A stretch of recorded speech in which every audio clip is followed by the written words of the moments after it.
పెనగంచిప్రోలు అమ్మవారు ప్రతి 2 సంవత్సరాలకు ఒకసారి జగ్గయ్యపేటకి రంగు తీసుకుని వస్తారు.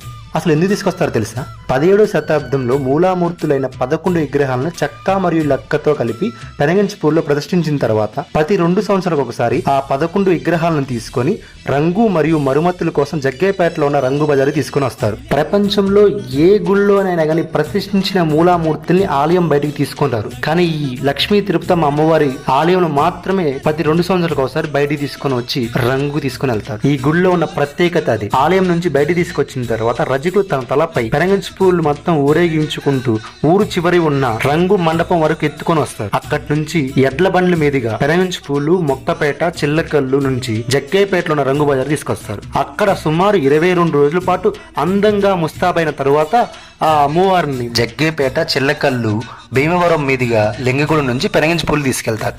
ఇలా జరిగే ఉత్సవాన్ని రంగుల మహోత్సవం అంటారు. జగ్గయ్యపేట మరియు పెనగంచిప్రోలు పరిసర ప్రాంతాలన్నీ అంగరంగ వైభవంగా జరుపుకునే ఉత్సవాన్ని రంగుల మహోత్సవం అంటారు. ఇలాంటి జగ్గయ్యపేట ఇన్ఫర్మేషన్ వీడియోస్ కోసం మన జగ్గయ్యపేట జనం పేజ్ని ఫాలో అవ్వండి. అలాగే ఈ తిరుపతమ్మ అమ్మవారి గురించి ఇంకా మరికొన్ని విషయాలు తెలుసుకుందాం అనుకుంటే పార్ట్ 2 కామెంట్ చేయండి.